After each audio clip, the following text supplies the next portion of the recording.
Microsoft Excel practical question number 8A অর্থাৎ ৮ নম্বর প্রশ্নের প্রথম অংশ। প্রশ্নপত্রটা আমি তোমাদের আগেই পাঠিয়ে দিয়েছি। এবার এ অংশের সমাধান করব। এখানে কোনো একটি কোম্পানির স্যালারি স্টেটমেন্ট লেখা রয়েছে, বা ডেটাবেসটা যেটা তোমরা দেখতে পাচ্ছ, কোনো একটা কোম্পানির স্যালারি স্টেটমেন্ট অর্থাৎ বেতন সংক্রান্ত বিবরণী। এই ডেটাবেসে রয়েছে employee number, employee name, hourly rate, hours worked, gross pay, SS tax এবং নেট পে। এবার আমি এই gross pay, SS tax, net pay এই তিনটে বিষয় নির্ণয় করব। আমার ভিডিওটা ভালো করে ফলো করো কি করছি। প্রশ্নে বা প্রশ্ন অনুযায়ী প্রথমে আমাদেরকে গ্রস পে নির্ণয় করতে হবে। এই যে গ্রস পে দেখতে পাচ্ছ, এই গ্রস পেটা প্রথমে আমাদেরকে নির্ণয় করতে হবে। আমি এই যে প্রথম কর্মচারী বা এমপ্লয়ি, তার যে গ্রস পের সেলটা, সেখানে ক্লিক করে নিলাম, কারণ প্রথমে আমি প্রথম যে এমপ্লয়ি বা প্রথম কর্মচারীর গ্রস পে নির্ণয় করব। তোমাদেরকে ফর্মুলাও পাঠিয়ে দিয়েছি আমি। দেখো, ফর্মুলায় লেখা রয়েছে gross pay is equal to hourly rate into hours worked. এবার দেখো আমি কি করছি।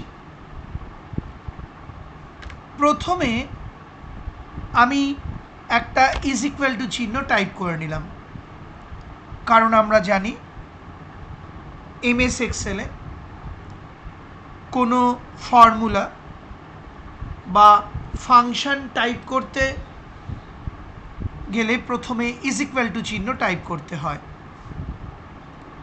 এবার দেখো আমি টাইপ করছি G7, অর্থাৎ প্রথম যে কর্মচারী আছে ফোর্ড, তার যে আওয়ারলি রেট, সেই আওয়ারলি রেটের সেল রেফারেন্স বা সেল অ্যাড্রেসটা এখানে আমি টাইপ করলাম। এবার দেখো, ফোর্ডের আওয়ারলি রেটের ভ্যালুর সেল রেফারেন্সটা হচ্ছে G7, অর্থাৎ জি কলামের 7 নম্বর রো। সেই জন্য আমি এখানে টাইপ করলাম G7। এবার আমি একটা স্টার চিহ্ন টাইপ করলাম, কারণ আমরা জানি স্টার মানে গুণ চিহ্ন। এবার আমাকে আওয়ার্স ওয়ার্কড যে ভ্যালুটা রয়েছে, তার সেল রেফারেন্সটা টাইপ করতে হবে। এই যে আওয়ার্স ওয়ার্কড, আমি টাইপ করলাম H7, অর্থাৎ এই যে আওয়ার্স ওয়ার্কড রয়েছে সেই সেলটার রেফারেন্স বা অ্যাড্রেস, এবং সেটা হলো H7, অর্থাৎ এইচ কলামের 7 নম্বর রো। তাহলে কি দাঁড়ালো, G7 মাল্টিপ্লাইড বাই H7। তার মানে এই যে G7 যে ভ্যালুটা আছে সেই ভ্যালুটার সাথে এই H7 যে ভ্যালুটা আছে গুণ হবে, কারণ প্রশ্নপত্রে ফর্মুলাতে তাই দেওয়া রয়েছে। এবার আমি এন্টার কি প্রেস করব। লক্ষ্য করো, এই এন্টার কি প্রেস করলাম। যেই এন্টার কি প্রেস করলাম সঙ্গে সঙ্গে দেখো প্রথম কর্মচারীর গ্রস পে নির্ণয় হয়ে গেল। এবার আমি এই গ্রস পেটার উপর একটা ক্লিক করলাম, অর্থাৎ গ্রস পেটাকে সিলেক্ট করে নিলাম। তারপর মাউস পয়েন্টারটাকে নিয়ে যাচ্ছি এই ছোট্ট স্পটের ওপর, এই টাচ করলাম। এই যে দেখো এখানে একটা ছোট্ট স্পট দেখা যাচ্ছে, এই যে ছোট্ট স্পট, আমি মাউস পয়েন্টার ঘোরাচ্ছি ওর চারপাশে। ওখানে টাচ করলেই ছোট একটা প্লাস চিহ্ন চলে আসে। এই প্লাস চিহ্নকে বলা হয় অটো ফিল হ্যান্ডেল। যেই এই অটো ফিল হ্যান্ডেল মানে ছোট প্লাস চিহ্নটা চলে এলো, এবার আমি মাউসের বাম দিকের বোতামটা প্রেস করব, করে যতখানি আমার দরকার ড্র্যাগ করব। লক্ষ্য করো, আমি মাউসের বাম দিকের বোতামটা বা লেফট বাটনটা প্রেস করে রেখেছি।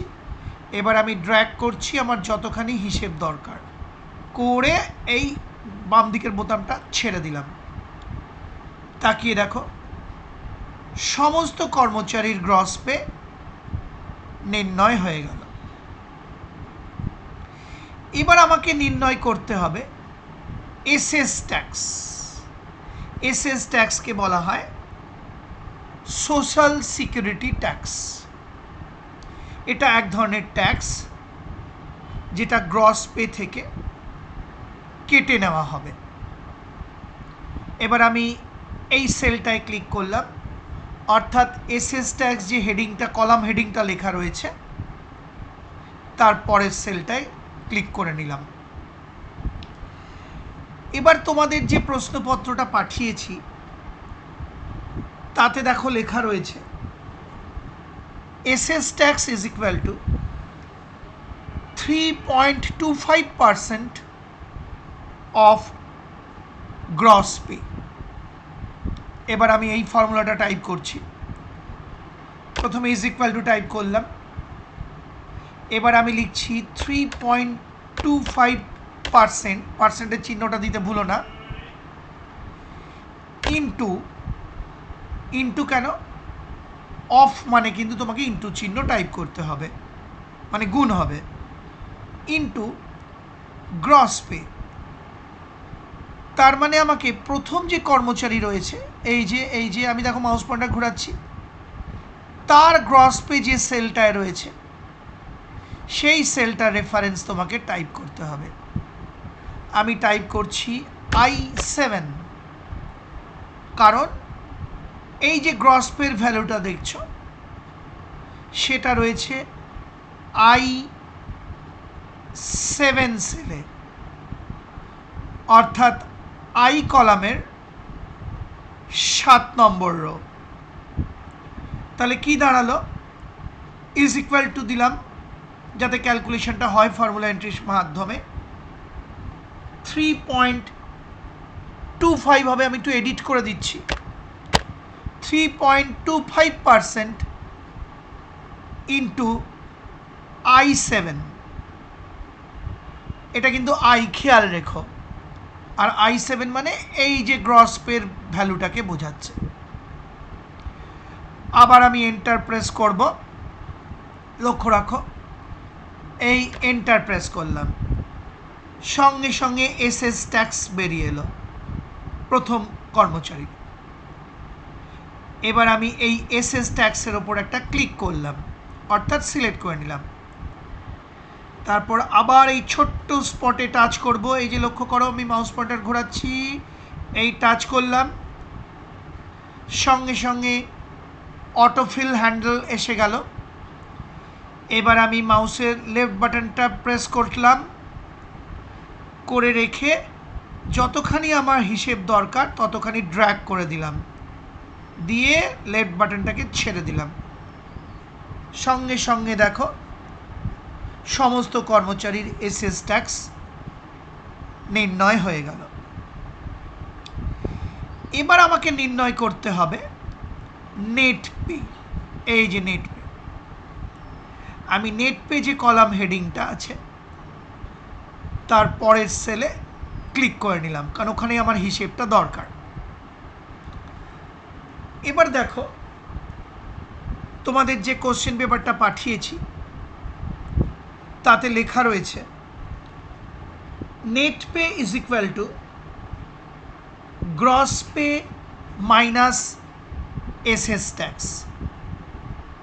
অর্থাৎ গ্রস পের যে ভ্যালুটা তার থেকে এসএস ট্যাক্সের ভ্যালুটা বাদ দিতে হবে বা মাইনাস করতে হবে। আবার আমি টাইপ করলাম ইজ ইকুয়াল টু, এবার প্রথম যে গ্রস পেটা রয়েছে তার সেল রেফারেন্সটা আমি টাইপ করব।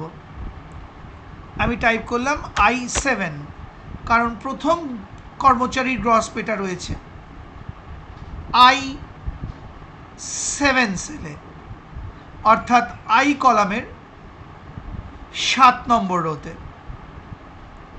এবার আমি একটা মাইনাস চিহ্ন টাইপ করলাম, কিবোর্ডে যেটা ড্যাশ বা ড্যাশ চিহ্ন সেটাই এখানে মাইনাস হিসেবে ব্যবহার হবে, যেহেতু সামনে ইজ ইকুয়াল টু রয়েছে, অর্থাৎ ফর্মুলা হিসেবে ট্রিট হবে। এবার আমি টাইপ করছি J7, কারণ প্রথম যে এসএস ট্যাক্সের যে ভ্যালুটা সেটা রয়েছে J7 সেলে, অর্থাৎ যে কলামের 7 নম্বর রো।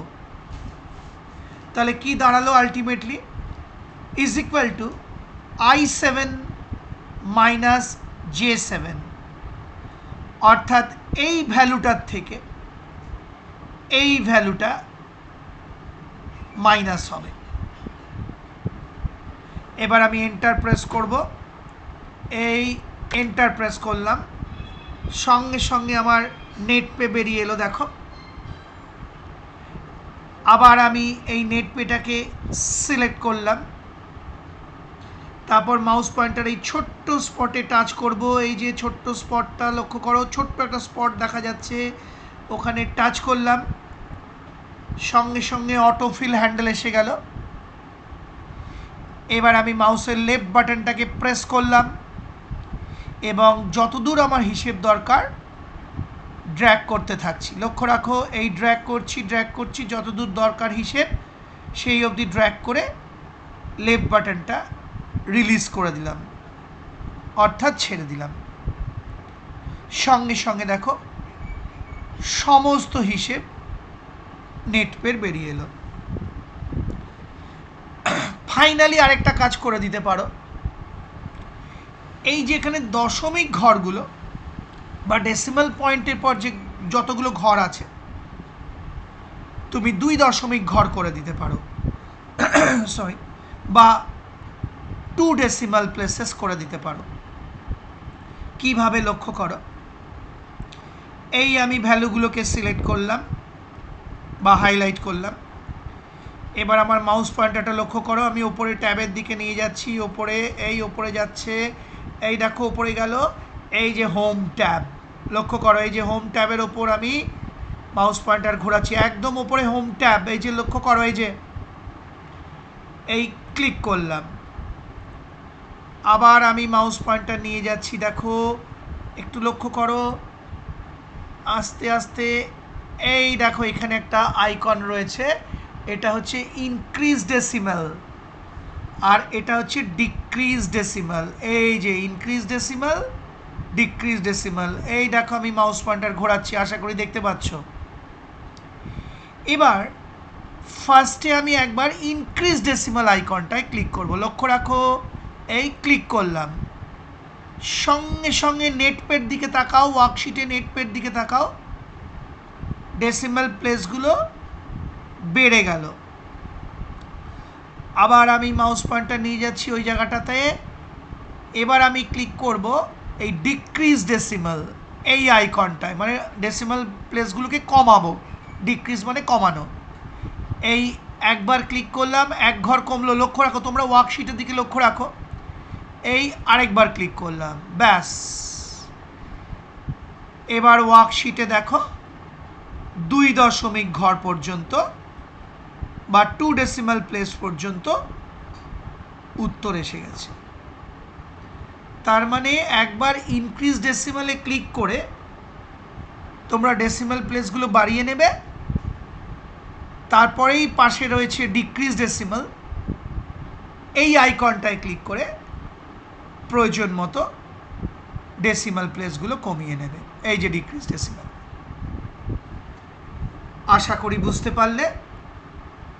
সেই সঙ্গে আমার এই ভিডিওটি অর্থাৎ প্র্যাকটিক্যাল কোশ্চেন 8A সলভ করে ভিডিওটি শেষ হলো।